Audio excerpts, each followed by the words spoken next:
Here's what happened the last time Democrats replaced a nominee at the last minute. After President Joe Biden's flat performance on the debate stage on Thursday night, calls began to circulate for Biden to bow out of the 2024 race and allow a younger, more vibrant candidate to be the Democratic Party's 2024 presidential nominee. However, with less than 130 days to go before Election Day, Biden suddenly stepping aside may throw the party into chaos and further improve former President Donald Trump's chances of winning in November, according to one New York Times columnist. In a recent conversation the national paper of record posted between columnists Jamelle Bouie, Michelle Goldberg, Patrick Healy, and Bret Stephens, the four writers discussed the prospects of what Biden ending his campaign and triggering an open Democratic National Convention could look like.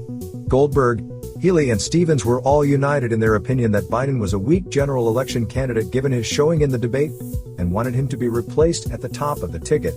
But Bouie reminded his fellow columnists that if their goal was to keep Democrats in the White House, pushing Biden out may ensure the opposite outcome.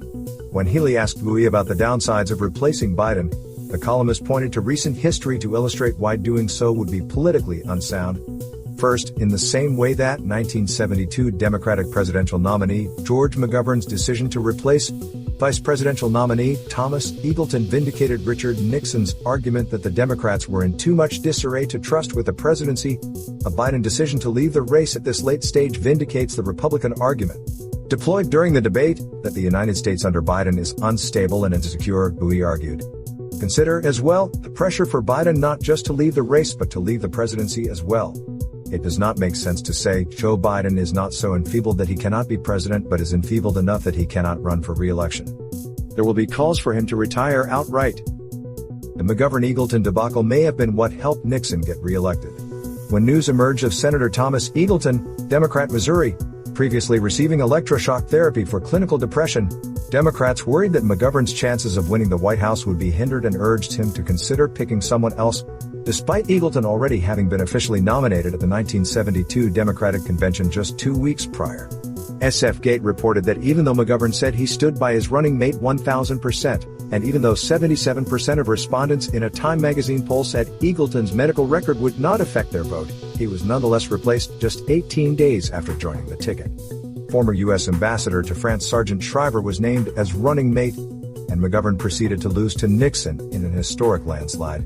Nixon won a whopping 520 Electoral College votes, with Massachusetts being the only state to break for McGovern. He also won the popular vote by roughly 18 million ballots.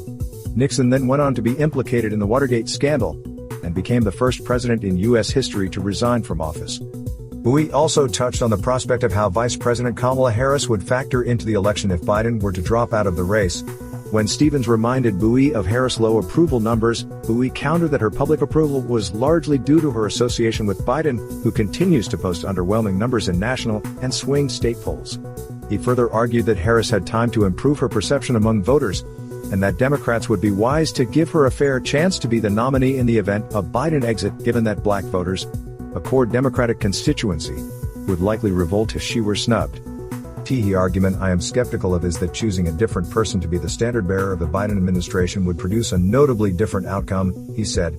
So under that scenario, you have the downside of the status quo plus the tail risk of someone who may not actually have the chops to compete on the national stage. Everyone remember the hype behind Ron DeSantis?